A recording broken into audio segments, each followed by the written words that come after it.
Hello dear students, welcome in ASC starter. Dear students, इस video में मैं आपको ना ग्रामर करवाने जा रहा हूँ। देखिए, लास्ट ईयर का क्वेश्चन पेपर है, इवनिंग शिफ्ट का है। इससे पहले मैंने आपको मॉर्निंग शिफ्ट का दिखाया था, तो उसमें तो मैंने आपको क्वेश्चन पेपर और ऑफिशियल आंसर की दिखा दी थी। इस वीडियो में मैं आपको क्वेश्चन पेपर और ऑफिशियल आंसर की तो दिखाऊंगा, लेकिन आपको ग्रामर भी समझाऊंगा ताकि आप और अच्छे से समझ पाए और अच्छा स्कोर कर पाए। इसमें मैं आपको एक नरेशन की वीडियो भी अटैच कर दूंगा ताकि आप कोई भी गलती ना कर पाए। बस आपको पेशेंस समझनी है और ध्यान से एक ही चीज करनी है। अब जो बच्चे जैसे पैसेज है ना, तो अगर वो पैसेज की प्रैक्टिस करना चाहते हैं तो वो पैसेज की प्रैक्टिस यहाँ से कर सकते हैं। ठीक है, तो आप इसको पढ़ें। मैं आपको इसका आंसर दिखा देता हूँ। पहले मैं आपको पूरा पेपर दिखा देता हूँ ना। ये देखो, ये पैसेज है, इनको आप पढ़ो अच्छे से, फिर इनके आंसर दो और देखो कितना सही निकलता है, क्योंकि देखो लास्ट ईयर का पेपर में आए, पेपर ये लास्ट ईयर का, इसलिए अब जो इस पर टिक लगे उसको मत देखना, मैं भी आपको आंसर दिखाता हूँ। तो आपने पढ़ा, ये क्वेश्चन है, फिर ये ऑप्शन है, कौन सा सही होगा ये आपको पता लगाना है। ठीक है, वैसे इसका आंसर बी आएगा। ठीक है, फिर ये क्वेश्चन है, आप देखो आराम से। यहाँ लिखा है the largest of all the Asian big cat is tiger. देखो टाइगर बहुत इजी थी पैसेज। ये देखो, आप पहले पूरी पैसेज देखो, इसके आंसर दिखाता हूँ। ठीक है, देख लिया आपने। अगर आपने खुद ट्राई किया है तो फिर अब आप इसका आंसर देखो। तो देखिए, मैंने आपको अभी क्या दिखाई, पैसेज। तो यहाँ पे इन्होंने बताया कि आपको आइडेंटिफाई करना है, मेन पॉइंट्स आपको पैसेज में से ढूंढने हैं, और जो आंसर सही होगा उसके मार्क्स मिलने हैं। No penalty for spelling, punctuation, grammatical error. देखो, अगर किसी बच्चे ने ग्रामेटिकल एरर या पंक्चुएशन गलत भी कर दी तो उसके मार्क्स नहीं कटेंगे, क्योंकि पैसेज में से ढूंढना था आपको। तो ये पैसेज के आंसर है। अगर आपने पैसेज की प्रैक्टिस की है तो आप देख सकते हो कि कितने मार्क्स बन रहे हैं। ठीक है, तो ये पहली पैसेज हो गई। अब दूसरी पैसेज देखो। देखो, मैं पैसेज तो समझा नहीं पाऊंगा, बस आपको दिखा रहा हूँ, प्रैक्टिस कर सकते हैं। मैं आपको ग्रामर समझाऊंगा इस वीडियो में अच्छे से। ठीक है, अब ये दूसरी पैसेज है। दूसरी पैसेज ना एनालिटिकल बेस्ड हो सकती है या आपको डिस्क्रिप्टिव बेस्ड दे सकते हैं। आपको उसे पढ़कर समझकर आपको एनालाइज करके उसके आंसर देने हैं। ठीक है, तो ये देखो, आप इसको पढ़ो अच्छे से, देखो, फिर इन क्वेश्चन के आंसर दो। ठीक है, क्वेश्चन मैं आपको आराम से दिखाता हूँ। तो ये 10 क्वेश्चन है, ये भी 10 मार्क्स के, दो पैसेज आपकी आ रही है 10-10 मार्क्स की। बिल्कुल पेपर का पैटर्न सेम ही रहने वाला है। अब आप इसके आंसर देखो और देखो आपके कितने सही निकलते हैं अगर आप प्रैक्टिस कर रहे हैं तो।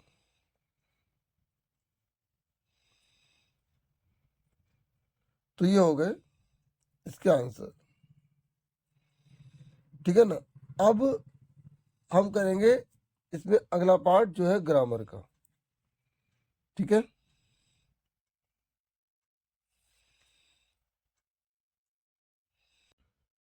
देखिए, सेक्शन बी आपका ग्रामर का 10 मार्क्स की है, 12 आएंगे आपको, कोई 10 करने हैं, वो आपके ऊपर, आप 12 कर दो। देखिए, मैं आपको एक बात और बता दूं कि मैंने ग्रामर की एक वीडियो अपलोड कर रखी है और बहुत सारी वीडियो अपलोड कर रखी है। आप इंग्लिश क्लास 9 इंपोर्टेंट क्वेश्चन लिखे एएससी स्टार्टर लिखेंगे तो वो भी वीडियो आपको मिल जाएगी। बाकी डिस्क्रिप्शन में प्लेलिस्ट चेक कर लो 9th क्लास की। ओके, तो यहाँ क्या आ रहा है, all of us dash conserve at least a bucket of water every day by using the resources wisely. अगर हम सब जो है कम से कम एक बाल्टी पानी बचा सकते हैं, ठीक है, अगर हम संसाधनों को सोच समझकर प्रयोग करें, तो यहाँ पर कैन लगाएंगे, क्योंकि यहाँ पे ना एक अ, अगर हम पॉसिबिलिटी की बात कर रहे हैं कि अगर हम बहुत समझदारी से काम करें और 50% से ज़्यादा है तो यहाँ पर कैन लगाएंगे। ठीक है, में जो है वो 50-50 चांस होते हैं, कर सकते हैं। तो यहाँ पर कैन जो है ना ज्यादा की बात कर रहा है, तो हम कर सकते हैं, कम से कम एक तो बचा सकते हैं, इस तरीके से यहाँ पर कैन लगाया जाएगा। उसके बाद देखिए सेकंड है, ये कह रहा है I saw that the policeman dash the thief. ये कह रहा है मैंने देखा कि द पुलिसमैन, ठीक है, the policeman dash the thieves. तो देखो यहाँ पर दा लगा रखा है, मैंने एक पुलिसमैन को देखा, ठीक है, जो चोर को पकड़ रहा था, चेस कर रहा था। अब यहाँ पे पुलिसमैन जो है ना, यहाँ पर एक बात समझने वाली है, यहाँ पर आई सॉ दैट मैंने देखा कि आ पुलिसमैन नहीं था यहाँ पे, यहाँ दा लगा रहा है। मतलब ऐसे ऐसे बहुत सारे पुलिसमैन देखे जो चोरों को पकड़ रहे थे, ठीक है। तो यहाँ पर आप वर्ड चेसिंग लगाएंगे। अगर यहाँ पर होता ना I saw a policeman singular होता, ठीक है, तो हम यहाँ पर जो है वॉस लगा देते हैं, पर यहाँ पर डेफिनेट की बात कर रहा है, ठीक है। इसका आंसर क्या होगा? सी। फिर नेक्स्ट है, यहाँ पर नेक्स्ट बोला गया Armstrong dash as vice chairman of the presidential commission on the space shuttle Challenger accident in 1986। तो ये बता रहा है, ये पास्ट की बात कर रहा है, तो यहाँ पर सर्वड आएगा कि आर्मस्ट्रॉन्ग ने वाइस चेयरमैन के रूप में काम किया था प्रेसिडेंशियल कमीशन में और स्पेस शटल में चैलेंजर में, और जिनका एक्सीडेंट हुआ था 1986 में। तो ये तो सिंपल था, पास्ट टेंस की बात कर रहा है तो हम पास्ट यूज करेंगे। ये पेरेंट है, ये पेरेंट है, ये पेरेंट है, गलत है तो ये बचा। तो कटिंग करके आप आराम से कर सकते हैं। अब देखिए फोर्थ क्वेश्चन है, तो यहाँ पर ये कन्वर्सेशन है, दो जनों के बीच की बातचीत है, अनुपमा और पुष्पक के बीच में। तो अनुपमा कह रही है व्हाट मेक्स यू सैड, किस बात ने तुम्हें नाराज कर दिया, दुखी कर दिया। Pushpak, someone has stolen my mobile, किसी ने मेरा मोबाइल चुरा लिया है, ठीक है। अब Anupama asked Pushpak what made him sad. देखो इन्होंने आंसर कर दिया। देखो ये नरेशन अगर आपको समझ नहीं आएगी ना, ये तो ये वाला मैंने पूरा पोर्शन आगे ऐड किया, इतना अच्छे से समझाया ना, आप कभी गलत करोगे नहीं। प्लीज उस वीडियो को जरूर देखना, ठीक है। Anupama asked Pushpak what made him sad, इसका तो इन्होंने आंसर कर दिया। जब डबलिश फैमिली होती है ना, तो आंख लगाते वाट का वाट उतर जाता है, ठीक है। जिनको आता है वो तो देखो, बाकी आगे वीडियो करके ना उस वीडियो को देखो, फिर इसको देखना, ठीक है। फिर इन्होंने आगे आंसर थोड़ा और लिख दिया कि पुष्पक रिप्लाइड दैट, पुष्पक ने रिप्लाइड कर दिया। तो हमें यहाँ तक और हिंट मिल गई। अब हमें आगे सेंटेंस को पूरा करना है, ठीक है। तो हम क्या करेंगे, दैट तो लिखा हुआ है, समवन का समवन उतर जाएगा और हैज का हैड हो जाएगा, स्टोलन का स्टोलन रहेगा, माई जो है ना, माई पुष्पा का लड़का है तो हिज हो जाएगा, और मोबाइल। मैं इसका आंसर आपको दिखाता हूँ। आप ये देखिए, ये देखो इसका कैन है, इसका वर्ड चेजिंग, इसका साउंड, ये देखो someone has stolen his mobile, my का हिज हो जाएगा क्योंकि जो है ना यहाँ पे लड़के की बात हो रही है। फिर इसके नेक्स्ट है, ये कह रहा है कि आपको एरर जो है पता लगानी है और फिर करेक्शन भी लिखनी है। फिर अब आगे देखिए आप, यहाँ लिखा है इन ओल्डन डेज, ये हम फिफ्थ कर रहे हैं, ठीक है। In olden days India was knowing as a country of maharajas and snake charmers. ये कह रहा है पहले के जमाने में इंडिया को एक ऐसी कंट्री माना जाता था जो महाराजाओं और सांप का खेल दिखाने वालों की मानी जाती थी। तो आपको क्या लिखना है, ये पैसिव फॉर्म में यहाँ पर आंसर देना था, ठीक है। तो यहाँ पे आएगा India was known as, India को जाना जाता था, तो यहाँ पर इसका आंसर सी हो जाएगा। अब देखो आप करेक्शन कैसे करेंगे, जैसे एंड लिखा है तो यहाँ पे और मतलब या तो महाराजा के रूप में या सांपों का खेल दिखाने के रूप में, तो ये तो हो नहीं सकता। ऑन ओल्डन डेज होता नहीं है। अब इंडिया एक है तो वॉज ही लगेगा, तो ये भी गलत, तो बचा क्या, नोइंग का नोन। इस तरीके से भी आप कर सकते हैं। फिर उसके बाद हमारा ये सिक्स क्वेश्चन, ये कह रहा है fill in the blank by choosing the correct option. Mother is about to, मैं आपको डियर सिंपल बता दूं, जब भी टू लग जाए, अगर आपने मेरी ग्रामर वाली वीडियो देखी है तो आप सारे आंसर सही कर देंगे। बस नरेशन की वीडियो में इसके साथ अटैच कर रहा हूँ। तो टू के बाद हमेशा वर्ब की फर्स्ट फॉर्म लगाते हैं। अगर आपने नहीं पढ़ा तब भी आप आराम से कर लोगे, तो यहाँ पर स्लाइस आ जाएगा। अब नेक्स्ट पर आ जाओ, फिर से रिपोर्ट है। तो वेजिटेबल सेलर कह रहा है what can do for you, मतलब आपके लिए मैं क्या कर सकता हूँ। तो शांतनु कह रहा है I want to buy 2 kilogram of potatoes, मैं 2 किलोग्राम जो है पोटैटोज खरीदना चाहता हूँ। अब देखो आंसर करते हैं। तो a vegetable seller asked Shantanu what he could do for him, तो देखो इसका आंसर तो हमें करके दे रखा है। वेजिटेबल सेलर आस्क्ड लगा दिया, शांतनु व्हाट का व्हाट, अब यहाँ पर सब्जेक्ट नहीं लगा था तो हम शांतनु ही है तो ही लगा दिया इन्होंने।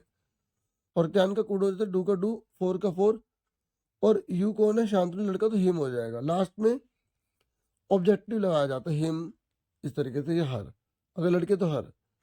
फिर शांतनु रिप्लाई डेट, अब शांतनु ने क्या रिप्लाई करेगा, फुल स्टॉप लगा हुआ है। तो आई कौन है, शांतनु, तो ही हो जाएगा। ठीक है। और वांट का क्या हो जाएगा, वांटेड हो जाएगा, क्योंकि प्रेजेंट इंडेफिनिट पास्ट इंडेफिनिट में बदल जाता है। ही वांटेड टू, फिर बाय का बाय, फिर 2 किलोग्राम ऑफ पोटैटोज। अब आप इसका आंसर देख लो और अच्छे से आपको समझ में आ जाएगा। ठीक है, ये देखो आप, ये वाला हो गया, ये वाला हो गया, और ये रहा। प्रेजेंट इंडेफिनिट पास्ट इंडेफिनिट में बदल जाता है, ये आप समझ लो अच्छे से। बाकी तो कुछ इसमें चेंज था ना, टू के बाद हमेशा वर्ब की फर्स्ट फॉर्म ही लगती है। फिर उसके बाद एट्थ है, ये कह रहा है इस पूरी लाइन में आपको गलती पता लगानी है। ठीक है। तो यानी कि वन ऑफ द गर्ल्स, देखो सभी लड़कियों में से एक लड़की की बात हो रही है तो यहाँ पर प्लूरल लगा दिया। याद रखो सिंगुलर के साथ सिंगुलर लगाते हैं, तो यहाँ पर वर्ग की जगह क्या आ जाएगा, वॉज आ जाएगा। अच्छा ये बताओ, आई के साथ गो लिखेंगे या गो से लिखेंगे, तो आई के साथ लिखेंगे गो। सिंगुलर के साथ सिंगुलर आता है लेकिन आई को प्लूरल मानते हैं। अब ही है ना, ही के आगे गोथ लगाएंगे, शी के आगे गोथ लगाएंगे। ये छोटी छोटी चीज अगर आपको आ जाए तो आप अच्छे से स्कोर कर लेंगे। ठीक है, तो ये वाला क्लियर हो गया। अगला नेक्स्ट है you dash note spit in this zone, मतलब देखो अब यहाँ पर थूकने की बात हो रही है कि इस इलाके में आप थूक नहीं सकते, तो यहाँ पर ऑब्लिगेशन आ गया, नहीं करो। अगर आपने थूका तो आपको सजा मिलेगी। जब सजा की बात आ जाती है वो मस्त लगाते हैं क्योंकि गलत काम है। फिर नेक्स्ट है, अगर Mansi shared some information with Raunak, अब मानसी ने रौनक को कुछ इंफॉर्मेशन शेयर करी about a visit to a museum, museum के बारे में उसने अपनी बात शेयर करी। अब रिपोर्ट रौनक क्वेश्चन, आपको रौनक के क्वेश्चन को रिपोर्ट करना है। क्या बोला उसने, did you enjoy the old painting, क्या तुमने जो पुरानी पेंटिंग देखी तो एंजॉय करा, तो अब आपको इसको रिपोर्ट करना है। तो रौनक ने किससे पूछा, मानसी से, तो आप लिखोगे, पहले बता रहा था फिर आपको दिखाता हूँ। रौनक आस्क्ड मानसी, क्योंकि डियर यहाँ पे डिड लगा है तो आप शुरू में या तो इफ लगाएंगे या वेदर लगाएंगे। और इफ या वेदर लगा तो यू कौन है, सिंपल सी बात है, यू जो है वो मानसी है, तो मानसी एक लड़की है तो शी हो जाएगा। और जब डिड लगा होता है तो हमें हैड लगाना पड़ता है, she had enjoyed the old painting. अब आंसर देख लो आप एक बार और अच्छे से क्लियर हो जाएगा। ये देखो, ठीक है। उसके बाद नेक्स्ट है, ये कह रहा है कि आपको करेक्ट फॉर्म में वर्ब भरनी है। There is a need for, जब भी फोर आ जाए तो उसके बाद वर्ब की फॉर्म में आई एन जी लग जाता है, बस इतना याद रख लो तो मेकिंग आ जाएगा। उसके बाद ये कह रहे इस पूरी लाइन में आपको गलती पता लगानी है। ही वीव, सिंपल सी बात है, मैंने अभी आपको क्या समझाया था, सिंगुलर के साथ सिंगुलर लगा तो ही वीव्स हो जाएगा ना। अगर पास्ट है तो सेकंड फॉर्म आ जाती, पर यहाँ पे वीव लिख के इसने हमारा काम आसान कर दिया, तो वीव्स आ जाएगा। ठीक है, ठीक है। अब डियर देखो, सेक्शन भी है, मैं अब आपको पेपर दिखा रहा हूँ और इसके आंसर दिखा रहा हूँ, फिर आप ग्रामर आराम से कर लेना। समझो, वीडियो आप देख सकते हैं, लगभग 1 घंटा 10 मिनट 5 मिनट के आसपास रहेगी, ठीक है। तो यहाँ पर आपको बोला गया है कि एक दिन आपने ऑटो रिक्शा हायर किया था, और जब आप मार्केट से आ रहे थे तो आप अपना शॉपिंग बैग और मोबाइल भूल गए ऑटो रिक्शा में। तो ड्राइवर ने आकर आपको रिटर्न कर दिया, तो पूरा आप बहुत उससे इफेक्टिव, मतलब इम्प्रेस हुए, आपको अच्छा लगा। तो आपको डिस्क्राइब करना है क्या क्या हुआ था, तो ये डिस्क्रिप्टिव पैराग्राफ आएगा। तो आप दोनों में से कोई एक करेंगे, जैसे आप नीचे वाला कर सकते हैं। अब एग्जाम में सेम तो आएगा नहीं, क्वेश्चन कोई और ही आएगा, लेकिन हम आइडिया कर ले, प्रैक्टिस कर लें, और काफ़ी हिंट क्वेश्चन में से मिल जाती है। तो ये कह रहा है कि आपने एक ग्रुप देखा लड़कों का अपने इलाके में, ठीक है। ये लोग करते हेल्पिंग द स्ट्रीट, दोस्तों जो कुत्ते होते हैं सर्दी में, तो उनकी मदद कर रहे थे, उनको खाना खिला रहे थे, उनको घर वगैरह दे रहे थे। तो अब आपको इसको डिस्क्राइब करना है क्या क्या हुआ था, ठीक है। उसके बाद आप देखेंगे 5वें नंबर पर जो क्वेश्चन आपके आएगा वो डायरी एंट्री पर आएगा, ये स्टोरी राइटिंग। आपको डायरी एंट्री लिखनी है, स्टोरी राइटिंग। तो मैंने डायरी एंट्री का एक पैटर्न बना रखा है, आप डायरी एंट्री ए से स्टार्टर लिखोगे, वीडियो मिल जाएगी। कोई भी आएगा उसमें बेनिफिशियल होगा, लेकिन मैं समझा दूँ इसमें क्या पूछा था। इससे बोला था कि आप कृष हो या कृतिका हो, क्लास 9 में हो, तो आज आपने जो है कुछ बच्चों को देखा अपनी क्लास में, वो क्लासरूम को लिटर कर रहे हैं, गंदा कर रहे हैं, स्नैक रैपर्स वगैरह उसमें स्कूल क्लासरूम में ऐसे ही फेंक रहे हैं। आपने बड़े प्यार से बोला कि ऐसा मत करो, और आप बड़े खुश हो गए, आपके क्लासमेट ने बात मान ली और पूरा क्लासरूम साफ कर दिया। आप डायरेक्टरी में लिखो क्या क्या हुआ था और आपको कैसा फील हुआ। अगर आप ये नहीं करना चाहते तो आप ये कर सकते हो, Prerna had gone for an evening walk. Prerna evening walk के लिए गई थी अपने पैट कैट के साथ। शी मेट हर फ्रेंड, अपने फ्रेंड से मिली, उससे बात करना शुरू कर दी। लेकिन कुछ मिनट बाद क्या हुआ, जब उसने पीछे मुड़ के देखा तो क्या हुआ। अपने आप कहानी बनाओ, कुछ भी लिखो, अपनी क्रिएटिविटी खुद शो करो, ठीक है। देखो यहाँ पर जो डिस्क्रिप्टिव पैराग्राफ है, बस ये बता रखा है कितने मार्क्स किस चीज़ के मिलते हैं। जैसे अगर आपने लिखा भी है ना तो उसके मार्क्स आपको मिलेंगे। हाँ, अगर आपकी स्पेलिंग गलत है तो आपके नंबर कटेंगे, लेकिन स्पेलिंग सही है तो उसका 1 मार्क्स पूरा मिल जाता है। और जो आपने आइडिया वगैरह कहानी के अकॉर्डिंग दिया है या डिस्क्राइब किया, तो आपको 1 मार्क्स उसका मिलेगा। मतलब 3 नंबर तो ऐसे ही मिल जाते हैं बच्चे को, बस 2 नंबर से एक्यूरेसी और स्पेलिंग वगैरह को ये लिए खींचने पड़ते हैं, ये पैटर्न होता है। अब देखो इसमें आंसर नहीं लिखा ना, क्योंकि हर बच्चा अपनी मर्जी से लिखेगा, इसलिए इसका आंसर नहीं लिखा। अब हम सेक्शन सी दिखा देते हैं आपको। अब सेक्शन सी में देखो एक बुक की आपकी पैसेज आएगी, इसे पढ़ के आपको आंसर देने। पोएम और पोएट के नाम एक बार जरूर पढ़ लेना, राइमिंग स्कीम पढ़ लेना। और कहानी में जाते ये पूछता है ही कौन है, शी कौन है, तो आप ही शी पर ज़्यादा ध्यान देना कि कौन किसके बारे में बात कर रहा है। अगर आपने चैप्टर्स पढ़े हैं ना, सुने हैं, तो आप अच्छे से कर लेंगे। 2 में से 1 करना, देख लेना कौन सी इजी लग रही है। इजी कैसे डिसाइड करोगे, जो चैप्टर आपने अच्छे से पढ़ रखा है और वही वाला आया हुआ है तो उसको आप ज़्यादा ध्यान दो, ठीक है। फोकस करो, आप उसके मुकाबले ज़्यादा आंसर सही कर पाएंगे, ठीक है। हो सकता है आप सारे सही कर दें। फिर पोएम आएगी, ठीक है, और फिर पोएम के क्वेश्चन आंसर। अब मैं यहाँ तक के आंसर दिखा देता हूँ आपको, पहले दोनों पोएम दिखा दो, ठीक है।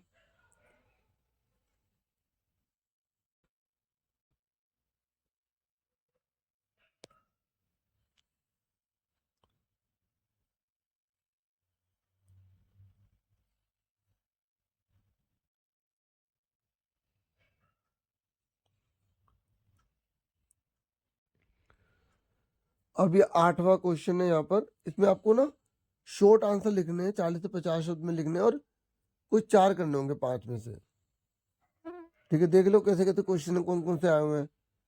फिर क्वेश्चन नंबर 9 में 2 क्वेश्चन करने होंगे। क्वेश्चन नंबर 10 में आपको 1 क्वेश्चन करना होगा। क्वेश्चन नंबर 11 में आपको 1 ही क्वेश्चन करना होगा।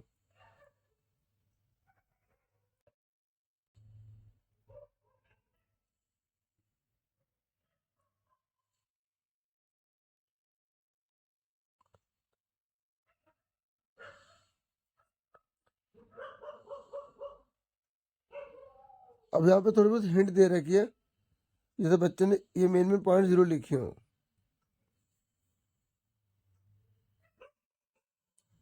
अब आप इसके बाद जो ग्रामर है वो देख लो।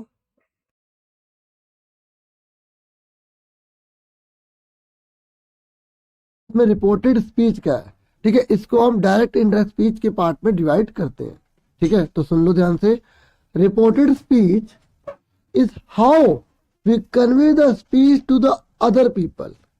रिपोर्टेड स्पीच पता क्या है कि किस तरीके से हम दूसरे लोगों से कन्वे करते हैं। क्या करते हैं? कन्वे, बातचीत करते हैं। और व्हाट वी से, और हम क्या कहते हैं, वही रिपोर्टेड स्पीच है। ठीक है, रिपोर्टेड स्पीच में दो टाइप्स होते हैं, पहला डायरेक्ट स्पीच और दूसरा इनडायरेक्ट स्पीच।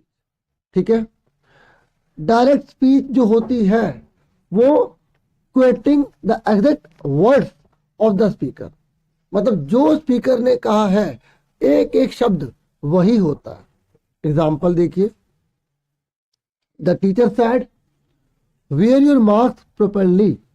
तो आप देखेंगे ये इन्वर्टेड कोमास में लिखी हुई है और एक एक शब्द ये टीचर ने तो कहा है, इसलिए इसको हम डायरेक्ट स्पीच कहते हैं। समझ में आ गई डायरेक्ट स्पीच किसे कहते हैं? ठीक है बच्चों, तो क्वेटिंग मतलब होता है एक तरह से उसे वो बता रही है, वो लाइन कोट कर रही है, कोट करना। ठीक है, तो डायरेक्ट स्पीच समझ में आ गया। ये टीचर ने बात बोली है तो ये डायरेक्ट स्पीच हो गई। यहां पर आप देख सकते हैं एक और एक एग्जांपल नीचे दिया होगा। एग्जांपल ये देखिए, द डॉक्टर ने कहा you can meet me today, तुम मुझसे मिल सकते हो आज। तो ये जो एक एक शब्द है ये डॉक्टर ने कहा है, तो ये डायरेक्ट स्पीच है। अब आप पता कैसे लगाओगे कि वो डायरेक्ट है या नहीं है? तो आप देखेंगे जो डायरेक्ट स्पीच होती है ना वो इन्वर्टेड कोमास में लिखी होती है। क्लियर हो गया? आप देख सकते हैं सारी डायरेक्ट स्पीच है, ये देखिए ये सारी की सारी इन्वर्टेड कोमास में है। ठीक है,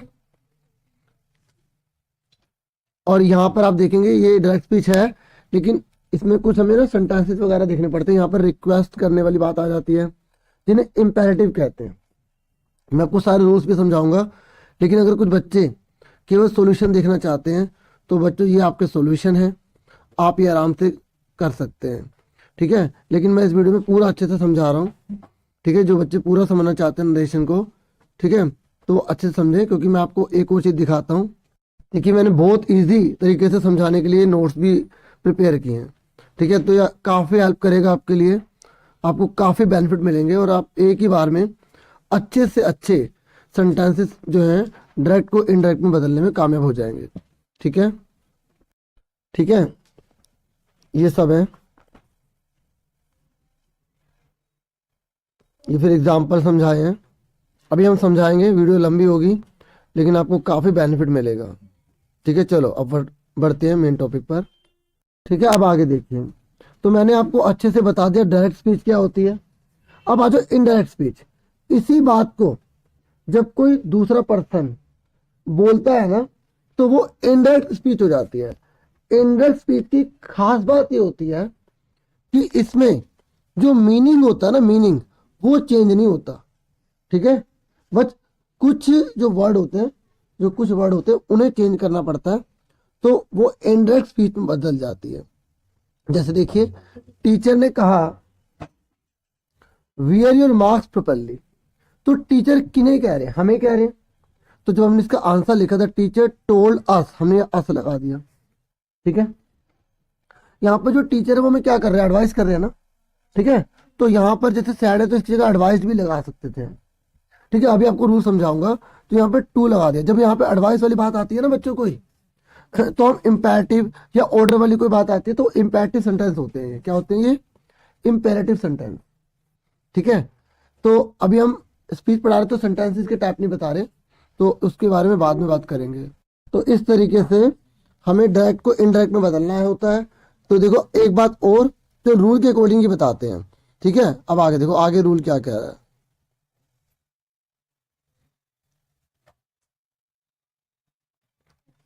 अब हम रूल पढ़ने जा रहे हैं बच्चों। ठीक है, ये देखिए, देखिए अब हमें यहाँ रूल्स दे रखे हैं ताकि हम अच्छे से डायरेक्ट स्पीच और इनडायरेक्ट स्पीच को कर पाए। ठीक है, देखिए पहला रूल क्या कह रहा है, in the indirect speech no inverted commas are used. ठीक है, डायरेक्ट स्पीच में इन्वर्टेड कोमा का यूज किया जाता है, लेकिन इनडायरेक्ट स्पीच में इन्वर्टेड कोमा का यूज नहीं किया जाता। ये देखिए, जब हम इसका आंसर कर रहे हैं तो यहाँ पर इन्वर्टेड कोमा का यूज हुआ है? इन्वर्टेड कोमा इसलिए तो लगाया जाता है कि वो बात जिसने कही है ये पता लगाने के लिए। जैसे टीचर साइड है और इन्वर्टेड कोमा लिखा है तो ये बात टीचर ने कही है, और यहाँ पर टीचर टोल्ड अस लिखा है ना, तो यहाँ पर इन्वर्टेड कोमा नहीं लगा तो ये हम बता रहे हैं कि टीचर ने हमें ये बोला। समझे हो? मीनिंग चेंज नहीं होता, लेकिन जो बोल रहा है ना उसको कुछ दूसरा जना बताता है तो वो इनडायरेक्ट स्पीच हो जाता है। ठीक है, तो पहला रूल सबको समझ में आ गया कि इनडायरेक्ट स्पीच में इन्वर्टेड कोमा नहीं होता। आगे देखिए, when the reporting verb of direct speech is in the past tense, अगर रिपोर्टिंग वर्ब डायरेक्ट स्पीच की पास्ट टेंस में है तो then all the present tenses are changed to the corresponding past tense in indirect speech. ये बहुत बड़ी बात बोली बच्चों, अगर रिपोर्टिंग वर्ब डायरेक्ट स्पीच की पास्ट टेंस में है तो सारे के सारे जो प्रेजेंट टेंस होंगे ना वो पास्ट टेंस में चेंज हो जाएंगे। कहने का मतलब मैं आपको बताता हूं, अगर ये पास्ट में है तो यहां पर जो भी प्रेजेंट में होगा वो पास्ट में हो जाएगा, पर आप देखेंगे यहाँ पर टू लगा तो टू के ऊपर वर्ब की फर्स्ट फॉर्म आती है। ठीक है, क्लियर हो गया बच्चों? यहां तक एग्जाम्पल मैं आपको और बताता हूँ। ये देखिए बच्चों, यहाँ पर क्या है, रिपोर्टिंग वर्ब पास्ट टेंस में है ना, पास्ट टेंस में है तो इसलिए यहाँ पर कैन का क्या हो गया, कुड हो गया। मतलब आपको ये याद रखना है, अगर यहाँ पर पास्ट है तो ये जो सेंटेंस आगे का लिखा हुआ है ना ये उसी के अकॉर्डिंग चेंज हो जाएगा। मतलब ये यहाँ पर प्रेजेंट इंडेफिनिट है तो पास्ट इंडेफिनिट में बदल जाएगा। आपको याद रखना है कि अगर यहाँ पर पास्ट है तो ये पास्ट में बदलेगा, लेकिन करस्पॉन्डिंग क्या बदलेगा, करस्पॉन्डिंग। करस्पॉन्डिंग का मतलब होता है अगर प्रेजेंट इंडेफिनिट है तो वो पास्ट इंडेफिनिट में बदल जाएगा। समझो, अगर प्रेजेंट कंटिन्यूअस है तो वो पास्ट कंटिन्यूअस में बदल जाएगा। मैं आपको जो मैंने भी आपको नोट्स दिखाए थे ना उसमें और समझाता हूँ। देखिए ये रूल है, ये क्या है, पास्ट सैड है ना, तो सैड का सैड रह रहा है, सैड टू का टोल्ड हो जाता है अगर फुल स्टॉप लगा है, और अगर वो बात कह रहे हैं सिंपल बात कह रहे हैं, जैसे मैं पढ़ता हूँ, मैं खाता हूँ, मैं पीता हूँ, मतलब पॉजिटिव और नेगेटिव सेंटेंस आते हैं ना और फुल स्टॉप होता है तो वहां पे सैड का सैड रहेगा, सैड टू का टोल्ड हो जाएगा। मैं आपको जो करस्पॉन्डिंग बता रहा हूँ ना, करस्पॉन्डिंग वो बताता हूँ। देखो ये प्रेजेंट वाला है, अगर प्रेजेंट है तो प्रेजेंट में रहेगा, लेकिन अगर पास्ट में है और इन्वर्टेड कोमा के अंदर प्रेजेंट में लिखा हुआ है तो हमें क्या करना है, उसे भी पास्ट में बदल देना, लेकिन करस्पॉन्डिंग। करस्पॉन्डिंग कैसे, मैं आपको दिखाता हूं। जैसे ये देखो, अगर प्रेजेंट इंडेफिनिट है, डूडस लिखा हुआ है, तो आप उसे पास्ट इंडेफिनिट में बदल दोगे। वर्ब की फर्स्ट फॉर्म लिखी है तो वर्ब की सेकंड फॉर्म कर दोगे। ठीक है, अगर प्रेजेंट कंटिन्यूअस है, इज एम आर लगा हुआ है, तो वहां पे वाज वर्ब कर देंगे, मतलब पास्ट कंटिन्यूअस में बदल जाएंगे। आपको ये पता होना चाहिए, प्रेजेंट कंटिन्यूअस पास्ट कंटिन्यूअस में बदल जाएगा, प्रेजेंट इंडेफिनिट पास्ट इंडेफिनिट में बदल जाएगा। तो बच्चों आपको अगर किसी को इसका पीडीएफ चाहिए होगा तो मैं टेलीग्राम पर से प्रोवाइड कर दूंगा। ठीक है, टेलीग्राम चैनल का नाम यही है जो एएससी स्टार्टर, जो यूट्यूब का नाम है चैनल का। ठीक है, तो इज एम आर है तो वाजवर हो जाएगा, हैज है तो हैड हो जाएगा, विल शैल है तो वुड शुड हो जाएगा, कैन का कुड हो जाएगा, मे का माइट हो जाएगा, वाजवर का ठीक है क्या हो जाएगा, हैड बीन। अगर वाजवर आ गया ना कहां पर, डायरेक्ट में इन्वर्टेड कोमा के अंदर, अगर वाजवर आ गया तो हैड बीन कर दोगे। अगर इन्वर्टेड कोमा के अंदर ही पास्ट में आ गया तो, अभी तो हमने पेरेंट वाला पढ़ा था ना बच्चों कि जब प्रेजेंट में है तो पास्ट में बदल जाएगा, लेकिन अगर पास्ट में आ गया तो आपको ये याद रखना, अगर पास्ट में आएगा तो आप एक कदम आगे बढ़ जाओगे। मतलब अगर पास्ट इंडेफिनिट है तो आप पास्ट परफेक्ट में बदल दोगे, आप पास्ट कंटिन्यूस में नहीं बदलोगे। मतलब अगर डिड नॉट आ जाए तो आप हैड प्लस वर्ब की थर्ड फॉर्म कर दोगे, अगर वर्ब की सेकंड फॉर्म आएगी तो आप थर्ड कर देंगे। और ये टुडे का डेट डे, यस्टरडे का प्रीवियस डे, टुमारो का नेक्स्ट डे, हियर का देयर, ये सब बदल जाते हैं। मेरी बात समझ में आ रही है बच्चों आपको? तो ये आपको करस्पॉन्डिंग वर्ड समझ में आ गया। ठीक है, और रिपोर्टिंग वर्ब समझ में आ गया। रिपोर्टिंग वर्ब कौन से होते हैं? रिपोर्टिंग वर्ब होते हैं बच्चों ये वाले, ये रिपोर्टिंग वर्ब कहलाते हैं। तो अगर ये पास्ट में है, ध्यान सुन लो, ये पास्ट में है तभी हम जो इन्वर्टेड कॉमा में होते हैं ना उनको चेंज करते हैं। अगर ये प्रेजेंट में होते हैं तो इन्वर्टेड कॉमा में जो प्रेजेंट में है वो प्रेजेंट में रहेगा, फिर पास्ट में नहीं बदलेंगे। समझ में आ रही है? अगर ये से लिखा होता, मैं एग्जांपल देता हूं, देखो ध्यान से सुनो, यहां लिखा राम सेज, इन्वर्टेड कॉमा में लिखा है यू आर माई फ्रेंड, ठीक है, इन्वर्टेड कोमा बंद। तो राम ने कहा, राम कहता है कि तू मेरा फ्रेंड है। तो अब यहाँ पे प्रेजेंट है ना, प्रेजेंट है ना यहाँ पर बच्चों, रिपोर्टिंग वर्ब क्या है, प्रेजेंट। तो हम इसको पास्ट में नहीं चेंज करेंगे, यहाँ पे आर की जगह वाज वन नहीं करेंगे, यहाँ पे इजम आर ही रहेगा, ठीक है। यहाँ तक समझ में आ गया, ठीक है। आप इसे नोट करना चाहे नोट कर सकते हैं, ठीक है। तो मैंने रूल 1 रूल 2 से इस तरह से लिख रखा है, ठीक है। तो मैंने ये आपको बता दिया करस्पॉन्डिंग के हिसाब से, ठीक है। ओके, अब आगे देखिए आगे कौन सा रूल बताया हुआ। तो बच्चों मैंने आपको पहला रूल अच्छे से समझा दिया कि इनडायरेक्ट स्पीच में कोई भी इन्वर्टेड कोमा नहीं लगाते। रिपोर्टिंग वर्ब अगर पास्ट टेंस में होती है तो जो भी सारे पेरेंट टेंसेस होते हैं वो करस्पॉन्डिंग टू पास्ट टेंस में चेंज हो जाते हैं। अभी समझा दिया करस्पॉन्डिंग का मतलब क्या होता है, पास्ट इंडेफिनिट है, प्रेजेंट इंडेफिनिट है तो पास्ट इंडेफिनिट में बदल जाएगा, ठीक है।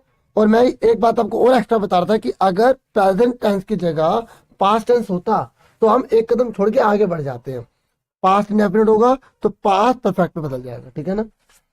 तो अगर समझ में आ गया, ये कब होगा, जब रिपोर्टिंग वर्ब दैट स्पीच की पास्ट टेंस में होगी, ठीक है।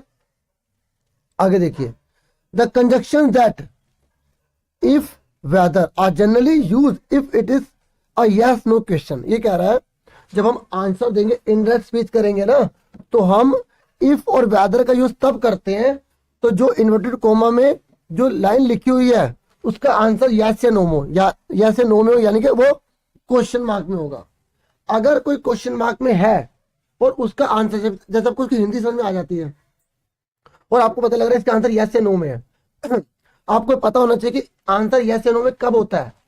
आंसर यस या नो में तब होता है बच्चों जब कोई सेंटेंस ऑक्सिलरी वर्ब से या हेल्पिंग वर्ब से शुरू होता है।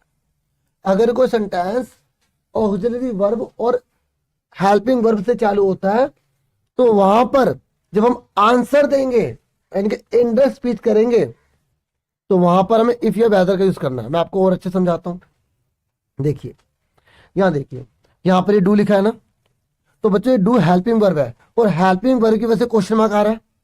और जब हेल्पिंग वर्ब की वजह से क्वेश्चन मार्क आता है ना तो इन्वर्टेड कोमा की जगह हमें इफ या वेदर का यूज करना होगा।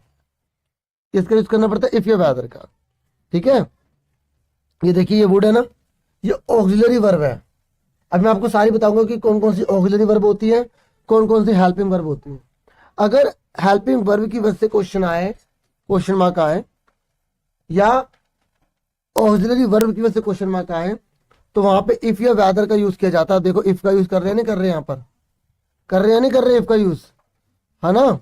तो आपको ये चीज रखनी, देखो यहाँ पर डब्ल्यू फैमिली है ये, तो यहाँ पर देखो कहीं पर भी इफ या वेदर का यूज हुआ, यहाँ पर भी तो क्वेश्चन मार्क है। डब्ल्यू फैमिली अलग होती है, हेल्पिंग वर्ब और ऑक्सिलरी वर्ब अलग है, ठीक है। अब मैं आपको दिखाता हूँ जो मैंने नोट्स बनाया आपके लिए, देखिए मैं आपको और अच्छे से समझाता हूँ, ठीक है। देखिए ये है, अगर इंपेरेटिव सेंटेंस है, क्या है इंपेरेटिव, इंपेरेटिव तो वहां पे हम टू लगाते हैं इन्वर्टेड कोमा की जगह। ये रूल है, यहां से देखो, रूल नंबर 2 नाम दिया मैंने इसको। अगर इन्वर्टेड कोमा है उसको हटाएंगे तो क्या करेंगे, देखो अगर देखो इन्वर्टेड कोमा है ना उसमें जो सेंटेंस होता है ना वो 2 प्रकार के होते हैं, या तो वो फुल स्टॉप वाले होते हैं, क्या होते हैं फुल स्टॉप, या वो क्वेश्चन मार्क वाले होते हैं। अगर फुल स्टॉप है तो हमें देखना पड़ेगा कि वो सेंटेंस सिंपल में नेगेटिव है या पॉजिटिव है। अगर नेगेटिव या पॉजिटिव है तो दैट लगाएंगे, क्या लगाएंगे दैट लगाएंगे। अगर वो इंपेरेटिव है, इंपेरेटिव है, इंपेरेटिव का मतलब होता है यहाँ पे हम किसी को ऑर्डर दे रहे हो, क्या दे रहे हो ऑर्डर दे रहे हो। थ्रेटन किसी को धमकी दे रहे हो, तेरे को मार डालूंगा, भीख मांग रहे हो, रिक्वेस्ट कर रहे हो, ठीक है। प्लीज वर्ड लिखा था तो हम समझ जाते हैं ना कि रिक्वेस्ट कर रहे हैं, है ना। तो वहां पे टू लगाया जाता है बच्चों, क्या लगाया जाता है टू, ठीक है। मैं आपको दिखाता हूं, इसके दोनों के एग्जांपल दिखाता हूं। देखिए देखिए यहां पर लिखा है Harshit is not going to school. आप देखिए फुल स्टॉप लगा, इन्वर्टेड कोमा के अंदर है, इन्वर्टेड कोमा के अंदर है। तो यहां पर हमने क्या, जब इसका आंसर करेंगे तो क्या लगाएंगे, यहां पर हम दैट का यूज करेंगे। ये देखिए दैट लगाया ना, लगाया नहीं लगाया दैट। और अगर यहाँ पर आप देखेंगे क्वेश्चन मार्क है लेकिन हेल्पिंग वर्ब आ रही है। क्या आ रही है? हेल्पिंग वर्ब आ रही है, इन्वर्टेड कोमा के अंदर है। तो हम यहाँ पर क्या लगाएंगे? इफ लगाएंगे। क्या लगाएंगे? इफ। ठीक है, तो आप ये याद रख लो बच्चों, ये जो नोट्स हैं ये, इससे आपको बहुत अच्छे से याद हो जाएगा। देखिए दैट कब लगाएंगे? जब सिंपल होगा, सिंपल यानी पॉजिटिव नेगेटिव होगा। नेगेटिव पता ना, जैसे मैं पढ़ता नहीं हूँ, मैं खाता नहीं हूँ, इस तरीके से। इंपैरेटिव होगा तो वहाँ टू लगाएंगे। हेल्पिंग वर्ब आएगी, हेल्पिंग वर्ब कौन सी? जैसे do, does, did, is, am, are, was, were, has, have, had, shall, will, can. ये क्या है? Auxiliary verb. पता ना ऑक्सिलरी जो मोडाल्स होते हैं ना, modals, can, could, will, would, shall, should, ought to, used to, need, dare, must. इस तरीके से अगर इनसे क्वेश्चन मार्क बनता है तो वहां पे हमें इफ या वेदर लगाना पड़ता है। समझ में आ रहा है? और इनके आंसर क्या होते हैं? यस या नो में तो होते हैं। जैसे मैं बोला क्या तुम पढ़ सकते हो, आप क्या बोलोगे? हाँ मैं पढ़ सकता हूँ, या मैं नहीं, नहीं मैं नहीं पढ़ सकता। क्या तुम बाजार जाओगे? तो बोलोगे या मैं, हाँ मैं जा सकता हूँ, या आप बोलोगे नहीं मैं नहीं जा सकता। हाँ या ना? या हाँ मैं जाऊंगा, या मैं नहीं जाऊंगा। हाँ या ना? तो बच्चों ये जो इफ लगाते हैं, ये हेल्पिंग वर्ब आ जाए, ऑक्सिलरी वर्ब आ जाए, ऑक्सिलरी, वहां पे वेदर भी लगा सकते हैं। और डब्ल्यू एच फैमिली आए तो कुछ भी नहीं लगाते। मैंने अभी आपको एग्जांपल दिखाया था ना, डब्ल्यू एच फैमिली आ रही तो वहां कुछ भी नहीं लगाते, डब्ल्यू एच की फैमिली ही आ जाती है। हाँ या ना? और डब्ल्यू एच में पता ना व्हाट का मतलब क्या होता है, हु मतलब क्या होता है, हुज, ये मैंने लिख भी रखा है। हु मतलब किसे, वाई मतलब क्यों, हाउ मतलब कैसे। ठीक है, समझ में आ गया आपको ये रूल? चलो वापस चलते हैं। तो बच्चों मैंने आपको अच्छे से बता दिया कि हम इफ या वेदर का यूज तब करते हैं जब इन्वर्टेड कॉमा में जो सेंटेंस होता है, इन्वर्टेड कॉमा में जो सेंटेंस होता है, ठीक है, वो हमसे यस या नो में आंसर पूछ रहा हो, ठीक है, या हम सिंपल कहें वो हेल्पिंग वर्ब से शुरू हो रहा हो। किससे शुरू हो रहा हो? हेल्पिंग वर्ब से या ऑक्सिलरी वर्ब से शुरू हो रहा हो। आप देख सकते हैं, मैंने दोबारा अभी बता देता हूँ। देखिए हेल्पिंग वर्ब से शुरू हो रहा है, इसलिए हम यहाँ पे इफ लगा रहे हैं। ठीक है, और आप देख सकते हैं ये हेल्पिंग वर्ब से, ऑक्सिलरी वर्ब से शुरू हो रहा है, इसलिए यहाँ पे हम इफ लगा रहे हैं। समझ में आ गया बच्चों? मैं पूरी कोशिश कर रहा हूँ कि आपको इसी वीडियो में अच्छे से अच्छे ये डायरेक्ट इंडेक्स स्पीच आ जाए।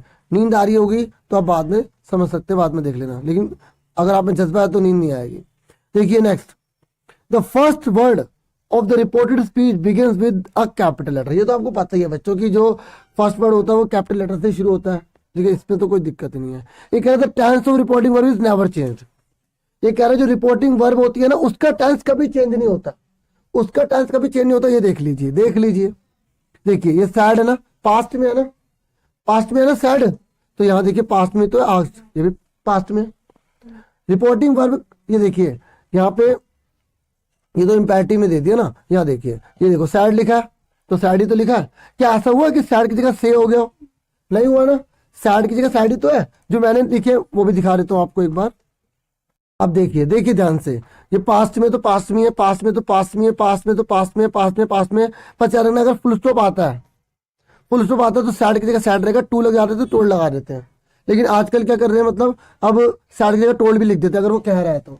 लेकिन जो रूल है ना वो बिल्कुल ऐसे यही है कि सैड की जगह सैड, टू लगेगा तभी टोल्ड लगाते हैं। कंडीशन क्या है? वहां फुल स्टॉप होना चाहिए। क्या होना चाहिए? फुल स्टॉप कहाँ होगा? इन्वर्टेड कॉमा में जो सेंटेंस लिखा हुआ है। ठीक है, सुन रहे मेरी बात? सैड की जगह सैड रहेगा, सैड की जगह टोल्ड आ जाएगा। ये मैंने दोबारा यहाँ पे रिपीट करा हुआ है चीज, ये दोबारा लिखी हुई है। और अगर क्वेश्चन मार्क आता है, क्वेश्चन मार्क आता है तो सैड की जगह कर देंगे आस्क्ड। अब तो क्या करें, जो सेंटेंसेस आपको दिए जाते हैं ना बच्चों, आस्क पहले से लिख के दे देता है। मैं आपको दिखाता हूँ, देखिए यहाँ पर पहले से आंसर ही दे दिया बच्चों को, आस्क्ड देने दिया, क्योंकि देखो यहाँ पे क्वेश्चन मार्क है ना, तो क्वेश्चन मार्क पे जब हम आंसर करते तो यहाँ पे आस्क तो लगाएंगे जब वो पूछ रहा है, तो या पहले से दे दिया। तो बच्चों क्योंकि अब 9th में हो ना, तो थोड़ा इजी सा भी दे रहा है, और 8th के बच्चे भी यूज करेंगे, 10th के भी यूज करेंगे, सबके लिए वीडियो बहुत बेनिफिशियल रहेगी। ठीक है, समझ में आ रहा है? तो बच्चों यहां तक आपको क्लियर हो गया? देखो मैंने ये क्या लिख रखा है, अगर पेरेंट टेंस है, अगर पेरेंट टेंस है तो से का से का से रहेगा, से टू को टेल। तो जो इन्वर्टेड कोमा में है ना वो पेरेंट टेंस में रहेगा। बताया था ना मैंने अभी कि अगर पेरेंट टेंस में इज एम आर लिखा है तो हमें आंसर में भी इज एम आर ही लिखा रहने देना है। हाँ या ना?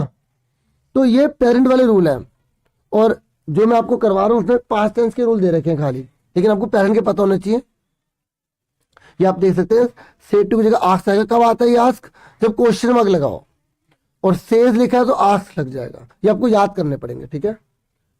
ओके, चलो समझ जाओगे तो और अच्छी बात है। क्लियर हो गया ये आपको? इसका नाम मैंने रूल नंबर 1 दे रखा है वैसे, ठीक है। आगे देखिए, आगे देखते हैं बच्चों, अब कौन सा रूल है। ये कह रहे थे reporting verb changes according to sense.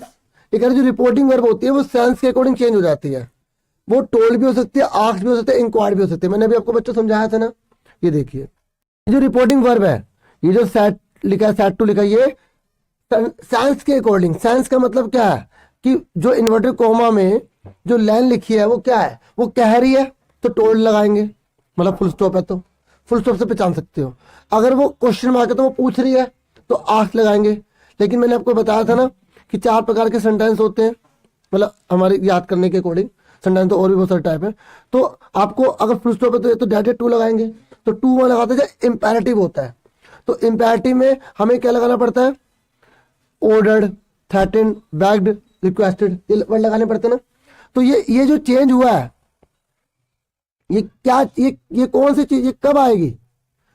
Reporting verb अगर लिखी हुई है, क्या लिखी हुई है, रिपोर्टिंग वर्ब लिखी हुई है, तो वहां पर हम रिक्वेस्टेड, थ्रेटेंड कब लिखेंगे? जब वो इंपेरेटिव सेंटेंस होंगे। मैं आपको एग्जांपल दिखाता हूं।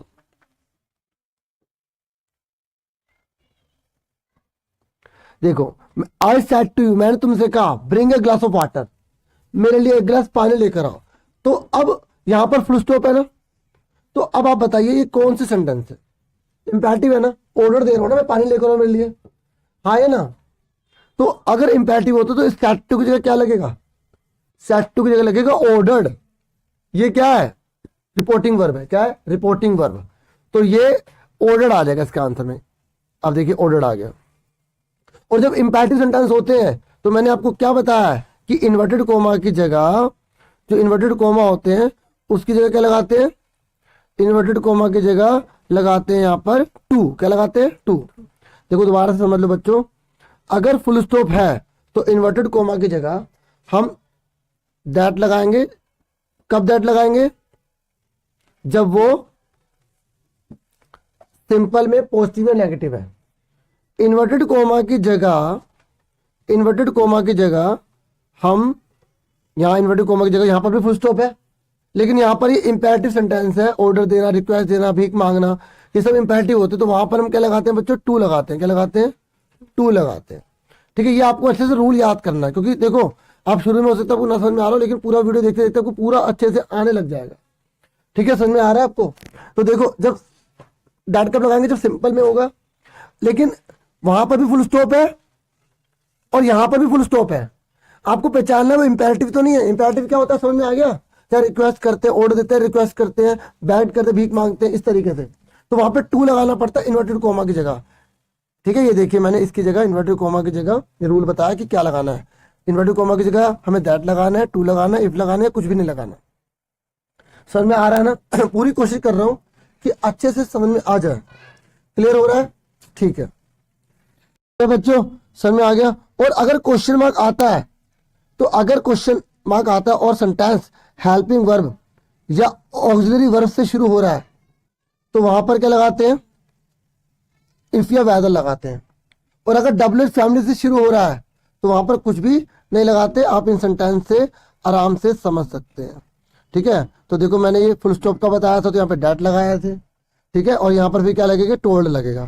ठीक है, क्योंकि फुल स्टॉप में जब सिंपल बात होती है तो जो रिपोर्टिंग वर्ब होती है वहां पर टोल्ड लगाया जाता है। और ये किसके अकॉर्डिंग क्या होता है? ये देखिए रूल है ये।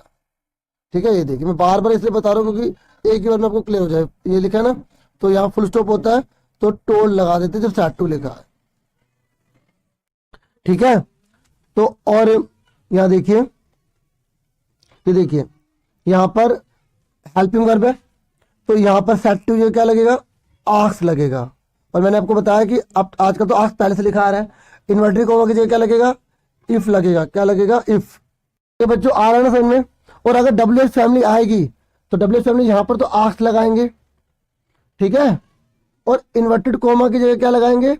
इन्वर्टेड कोमा की जगह कुछ नहीं लगाएंगे, डब्ल्यू एच फैमिली का डब्ल्यू एच फैमिली आ जाएगा। ठीक है, अब आप बताइए यहां पर हेल्पिंग वर्ब है तो यहां पर क्या लगाएंगे? सैड की जगह। हेल्पिंग वर्ब तो क्वेश्चन मार्क तो लगा हुआ है ना, तो यहाँ पे आस्क आ जाएगा। ठीक है, ASKED आस्क्ड। और इन्वर्टेड कोमा की जगह बताओ क्या लगाएंगे, बताओ जल्दी से। हाँ, इफ या वेदर लगाएंगे, ठीक है, क्योंकि हेल्पिंग वर्ब की वजह से या ऑक्सिलरी वर्ब से अगर क्वेश्चन मार्क आता है तो यहाँ पर क्या लगाया जाता है, इफ या वेदर लगाया जाता है। आप आंसर नीचे देख भी सकते हैं, या आप प्रैक्टिस करना फिर आंसर मैच करना, फिर आपको पता लग जाएगा। और भी हम करेंगे, अभी वीडियो खत्म नहीं हो तो चलेगी, ठीक है। आप इसको बाय पार्ट में भी देख सकते हैं, डाउनलोड करके देख लेना, ऐड वैड भी नहीं आएगी, तो उससे भी आराम से आप कर पाओगे, ठीक है। क्लियर हो रहा है? तो आगे समझते हैं हम। तो ये आपको समझ में आ गया, टोल्ड, आस्क्ड, इंक्वायर्ड ये वर्ड कब लगाने होते हैं, टोल्ड जब सिंपल होते हैं, ठीक है, आस्क्ड जब वो क्या बोलते हैं, जब क्वेश्चन मार्क आता है इंपेरेटिव या हेल्पिंग वर्ब की वजह से, ठीक है। और जो इंक्वायर्ड है, ठीक है, तो इंक्वायर्ड जो है वो इंपेरेटिव की वजह से आता है, आस्क्ड जो है वो डब्ल्यू फैमिली की वजह से, ठीक है, लगाते हैं, ठीक है। और हेल्पिंग वर्ब की वजह से लगाते हैं। इंपेरेटिव में इंक्वायर्ड, ऑर्डर, रिक्वेस्ट आता है, ठीक है। एक बार दोबारा बता देता हूँ, टोल जब लगाते हैं जब सिंपल है नेगेटिव होता है, आस्क तब लगाते हैं जब क्वेश्चन मार्क आता है, या तो वो हेल्पिंग वर्ब से हो या वो डब्ल्यू फैमिली से हो, ठीक है। और इंक्वायर तब लगाते हैं जब वो इंपेरेटिव होते हैं, जब हम किसी से इंक्वायरी पूछ रहे होते हैं, ठीक है। ऐसे रिक्वेस्टेड भी लगा सकते हैं, एक्सेट्रा लिखा ना, और भी बहुत सारे होता है, किसी को धमकी देना, किसी से रिक्वेस्ट करना, किसी से बैठ भीख मांगना, इस तरीके से। ये कह रहा था फर्स्ट पर्सन। अब सबसे इंपॉर्टेंट रूल समझ लो, ये कह रहा है first person in the direct speech changes as per the subject of the speech, and the second person of the direct speech changes as per the object of reporting speech, and the third person of direct speech doesn't change। ये rule अब मैं आपको बहुत अच्छे तरीके से समझाऊंगा, आपको समझ में आएगा ये क्या कह रहा है। देखिए, इसका नाम मैंने रूल नंबर 3 दिया है, जो भी मैंने आपको स्टेटमेंट दिखाई थी। तो आपको पता होगा सब्जेक्ट क्या होता है, ऑब्जेक्ट क्या होता है, ठीक है, पता है ना आपको सब्जेक्ट। जैसे मैं आपको एग्जाम्पल दिखाता हूँ पहले, ये देखिए यहाँ लिखा है राम सेड टू मोहन। तो जो कह रहा होता है ना, ये जो पहले है ये सब्जेक्ट कहलाता है। क्या कहलाता है? सब्जेक्ट। और जिससे वो कह रहा है वो ऑब्जेक्ट कहलाता है। अब मुझे बताइए, आई सेड टू यू, इसमें सब्जेक्ट कौन है? आई, जो पहले है, और बाद वाला क्या है? ऑब्जेक्ट है। सुन रहे मेरी बात? क्योंकि अगर आपको सब्जेक्ट ऑब्जेक्ट नहीं पता होंगे ना तो इस रूल को समझ नहीं पाओगे। अगर आई लिखा है तो ये क्या है? सब्जेक्ट है। यू लिखा है तो ये क्या है? ऑब्जेक्ट है। यू लिखा है अब यह शुरू में, तो अब ये क्या है? सब्जेक्ट है, ठीक है। मी लिखा तो ये क्या? ऑब्जेक्ट है।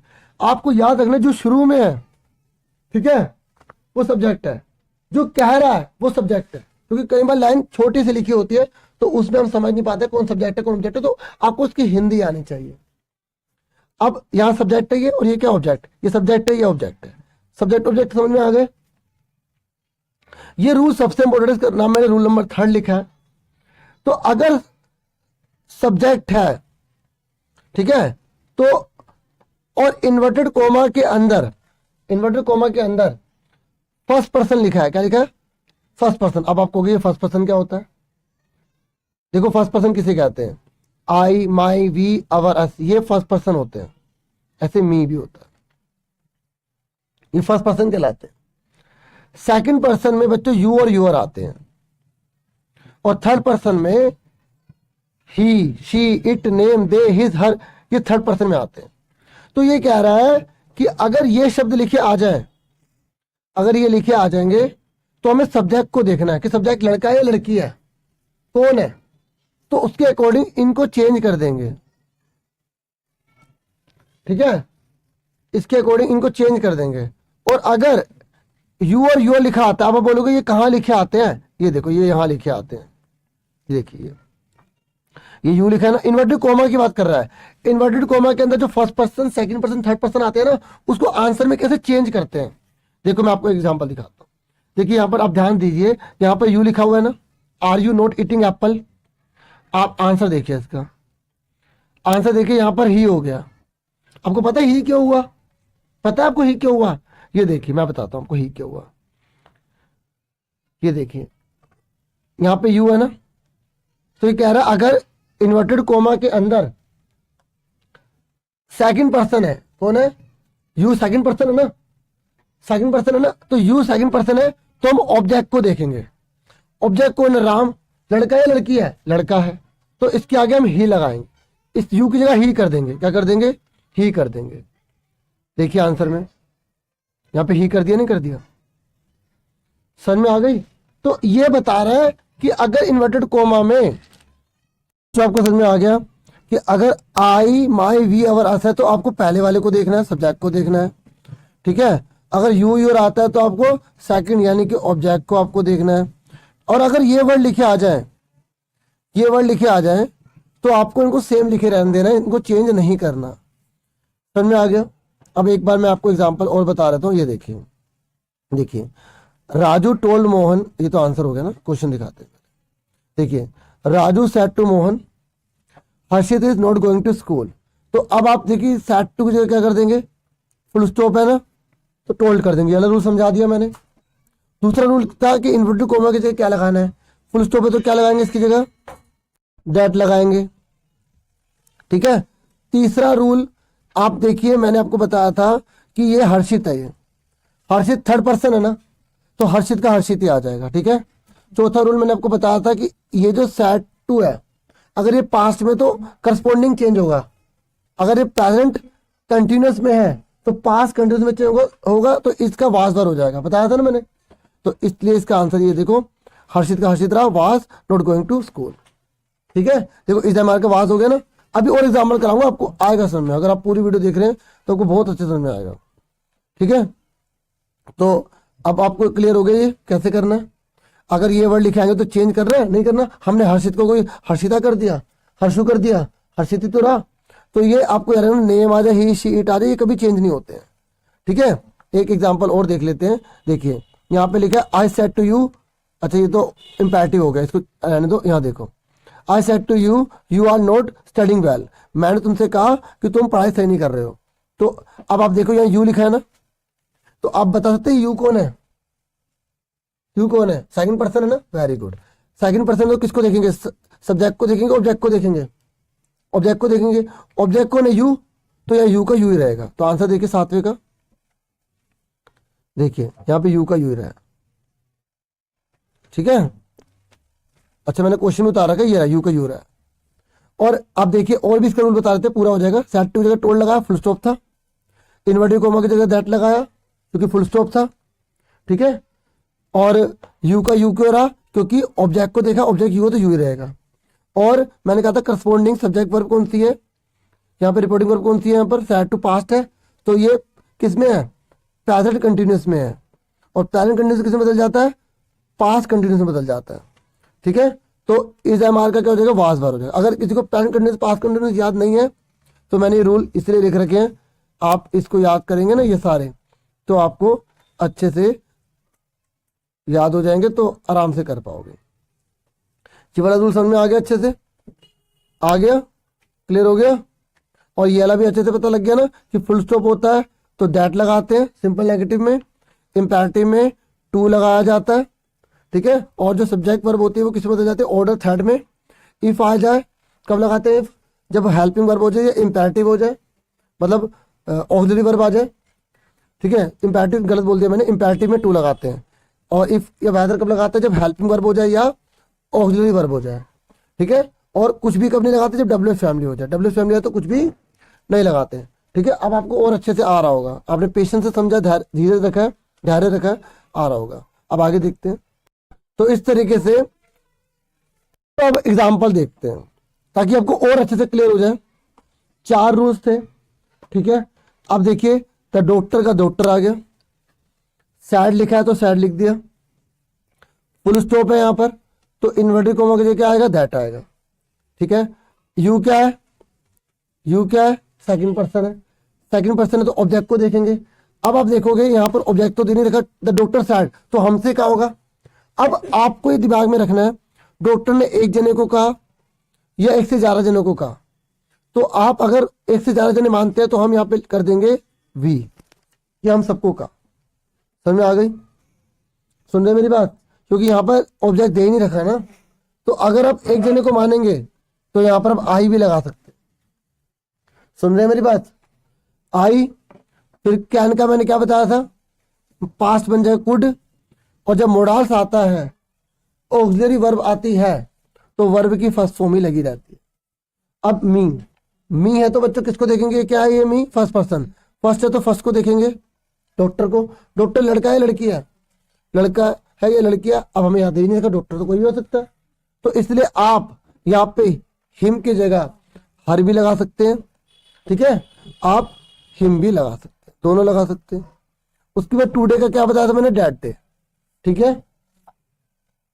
देखो ये जो मैं आपको दिखा रहा हूं ना, इससे पहले देखो एक बात और सुनो, ये सबसे पहले जब आप इसको करोगे ना, आप ये सारे रूल्स अच्छे से याद कर लें, ठीक है, ये सारे, ठीक है, मैंने समझा दिए, इतनी वीडियो आपने देखी है, इसको याद करें। ये सारे देखो कौन किस में कन्वर्ट होगा, ये वाले, ठीक है। और टुडे का ये याद रखना पड़ेगा, टुडे का डेट डे होता है, यस्टरडे का प्रीवियस डे होता है, टुमारो का नेक्स्ट डे होता है, हेयर का देयर होता है, और भी बहुत सारे होते हैं, ठीक है। फिर आप ये एग्जाम्पल पहले करना, ठीक है, इससे क्या होगा, आपको बेस क्लियर होगा। मैंने इस हिसाब से एग्जाम्पल लिखे हैं बेस क्लियर करने के लिए। सुनिए मेरी बात, ये सारे आंसर भी हैं, आप आराम से देख सकते हैं, ठीक है। अब मैं एक एक पहले ना ये समझा रहा हूँ, फिर वो मैं समझाऊंगा, ठीक है, ताकि आपको अच्छे से और क्लियर हो जाए।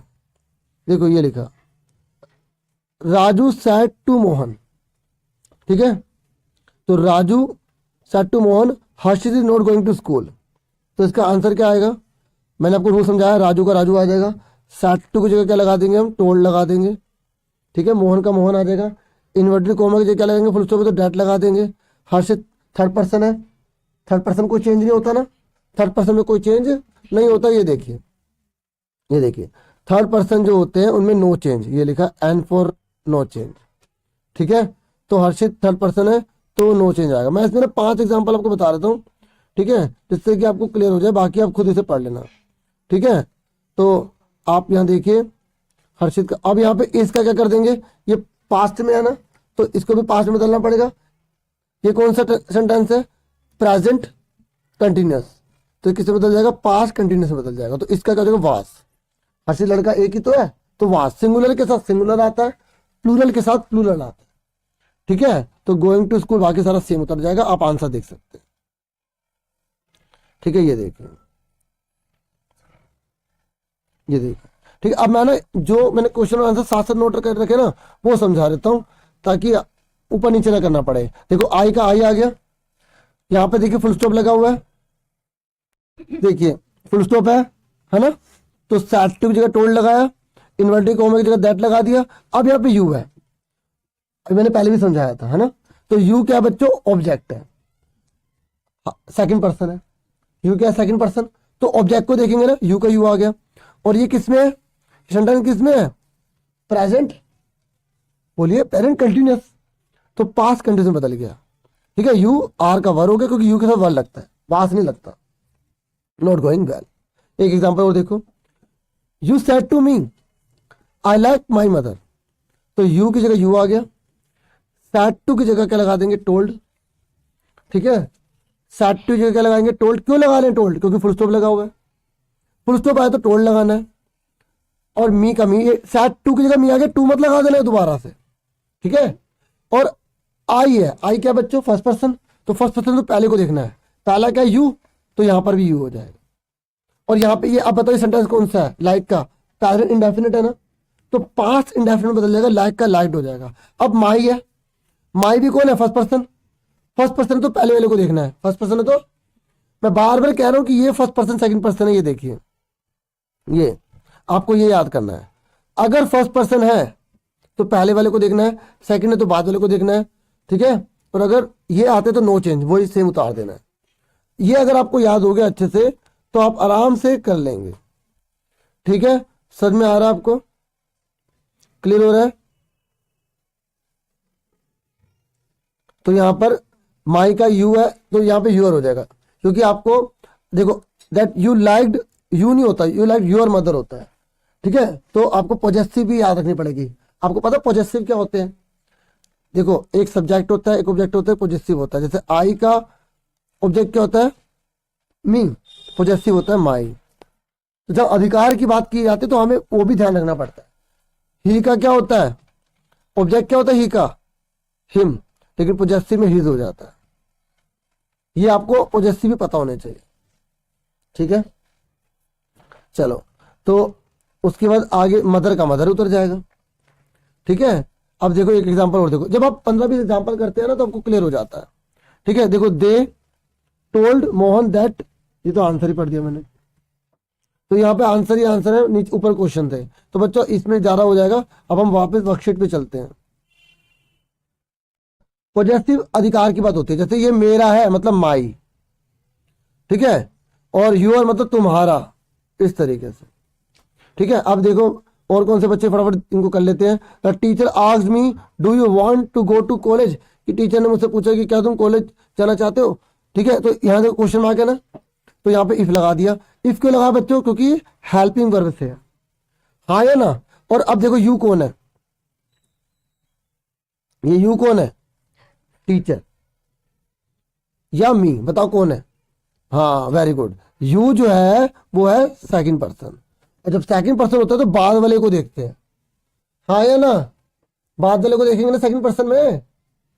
देखो दोबारा दिखाता हूं, देखो बच्चों ये देखो यू और यूर आते हैं तो सेकंड पर्सन होता है, तो हमें ऑब्जेक्ट को देखना होता है।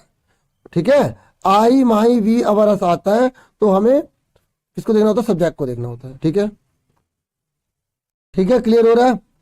तो इसलिए बच्चों यहाँ पर यू लिखा है, तो यहाँ यू हम किसको देखेंगे, मी को, तो मी कौन है, मैं, तो यहाँ पे आई आ जाता है, शुरू में आई आ जाएगा। ठीक है, और वांट का क्या हो जाएगा, वांटेड हो जाएगा, क्योंकि ये प्रेजेंट इंडेफिनिट है तो पास्ट इंडेफिनिट बदल जाएगा, ये डू गायब हो जाएगा, डू नहीं आएगा, क्योंकि जब हम आंसर देते तो डू नहीं लगाते।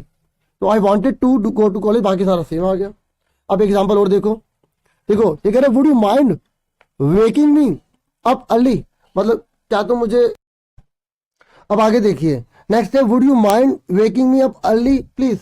तो देखिए यहाँ पर क्वेश्चन मार्क आ गया, तो ये जो क्वेश्चन मार्क आया है ये ऑक्सिलरी वर्ब से आया है, किससे आया, ऑक्सिलरी वर्ब से आया, हाँ या ना। तो जब ऑक्सिलरी वर्ब आते हैं तो यहाँ पे क्या लगाना पड़ता है, इफ लगाना पड़ता है। ठीक है, तो यहाँ पर हमने यहाँ पे प्लीज लिखा आ गया ना, तो हमने रिक्वेस्टेड लगा दिया कि प्रार्थना कर रहा है। ठीक है, ही रिक्वेस्टेड, समझ में आ रहा है, रिक्वेस्टेड आ गया। आप सोचेंगे भाई ये तो इंपैरेटिव वाली बात हो गई, लेकिन क्वेश्चन मार्क तो फिर हमें इफ लगाना पड़ता है। ठीक है, क्योंकि हेल्पिंग वर्ब या ऑक्सिलरी वर्ब की वजह से क्वेश्चन बनता है तो हमें इफ का यूज करना पड़ता है। ठीक है, सुन रहे मेरी बात। तो उसके बाद हम क्या लगाएंगे, यहाँ पर ये लिखा ना वुड यू माइंड, तो यहाँ पर यू का क्या करेंगे आप, ये मी, ये कौन है, मी, मैं खुद। ठीक है, मुझे बोल रहा है तो यहाँ पे आई लगा दिया, और फिर आई के साथ कुड लगाएंगे, और जब कुड लगता है, मुड़ास लगता है, तो वर्ब की फर्स्ट फॉर्म आती है। ठीक है, और किसको उठाना, उसको, थर्ड पर्सन को, क्योंकि हमने यहाँ पे थर्ड पर्सन माना है, क्या माना है, थर्ड पर्सन, तो यहाँ पे हिम कर देंगे।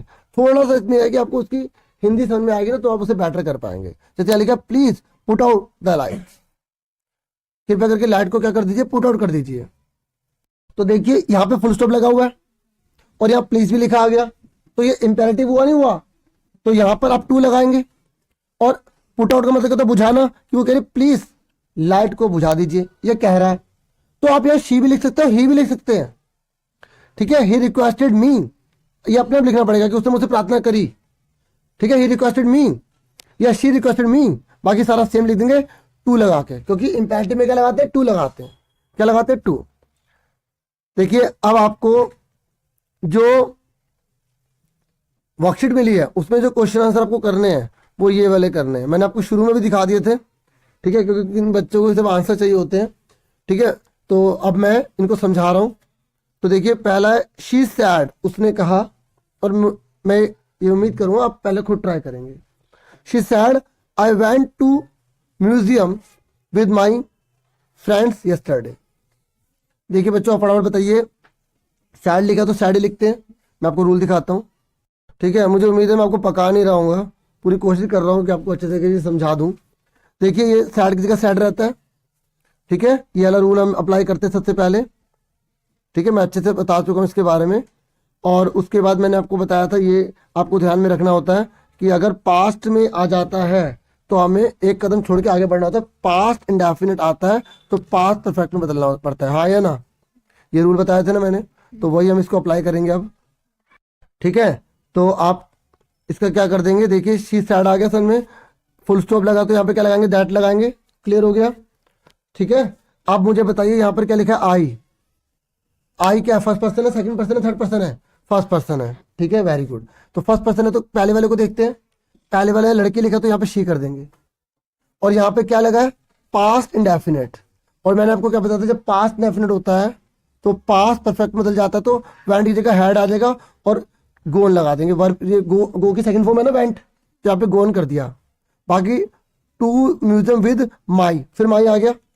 अब बताओ ये फर्स्ट पर्सन है सेकंड पर्सन है, क्या ये फर्स्ट पर्सन, तो शी का क्या लगाएंगे, हर। शुरू में शी लगाया जाता है, लेकिन अगर बाद में वर्ड आते हैं तो यहाँ पे हर का यूज करना पड़ता है, हिज का हिम का प्रयोग करना पड़ता है, ठीक है। और यस्टरडे का क्या हो जाएगा, प्रीवियस डे हो जाएगा।